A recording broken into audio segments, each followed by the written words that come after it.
स्वामी जी एक बार निधिवन जी में सेवा कर रहे थे, मानसिक सेवा। एक होती है मन से जो भगवान का चिंतन किया जाता है, तो मानसिक सेवा कर रहे थे। तो एक लाहौर से एक बहुत बड़ा भगवान का प्रेमी था, वो उधर बड़ा प्रसिद्ध खुशबूदार महकदार इत्र मिला करता था।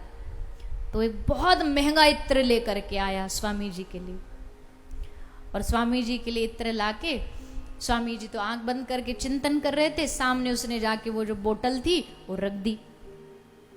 स्वामी जी चिंतन में क्या लीला देख रहे थे? होली लीला। होली लीला में क्या चल रहा था? बोले श्यामा श्याम दोनों होली खेल रहे हैं। श्री जी की अपनी सखियों की टोली है, श्याम सुंदर की अपनी सखाओं की टोली है। श्याम सुंदर ने ऐसा कुछ गड़बड़ किया, गोपी का रूप धारण करके चुनरी ओढ़ करके छुप के आ गए, और छुपते छुप, क्योंकि शर्त लगती है होली में, सखियां शर्त लगाती है श्याम सुंदर से कि हम तुम पे न्यौछावर हो जाएंगे अगर हमारी श्री जी को तुमने रंग लगा दिया तो।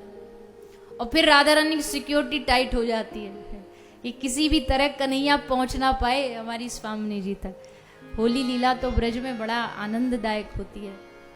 तो ठाकुर जी रूप बदल के आ गए, सखी रूप धारण करके आए, और एक बाल्टी ली और लेकर के श्री किशोरी जी को ऊपर डाल दी। अब तो महाराज सखियों ने देखा, अच्छा धोखा हमारे साथ, लो अब हम देखते। श्री जी को एक पकड़ाया बाल्टी, पात्र उसमें रंग भरा हुआ था, और वो श्री जी को दिया कि डालो आप श्याम सुंदर के ऊपर। तो ऐसे डालते डालते मन से सब लीला देख रहे थे, पर भाव में बह गए, और बहते बहते सामने जो इत्र की बोतल रखी थी सोई उठाई और फेंक के मारी। ये डाल दिया रंग श्याम सुंदर के ऊपर। अब तो महाराज जो वैष्णव लाया था उसको तो बड़ा कष्ट हुआ, इतना महंगा इत्र हम लाए थे बिहारी जी की सेवा में लगाने को, और ये महाराज जी ने तो पूरा बिखेर दिया।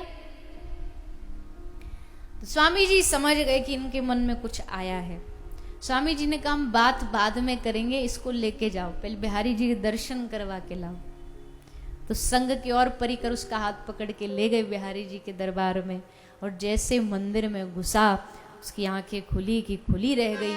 मंदिर के पूरे प्रांगण में वही खुशबू महक रही थी जो इत्र निधिवन में बिखरा था।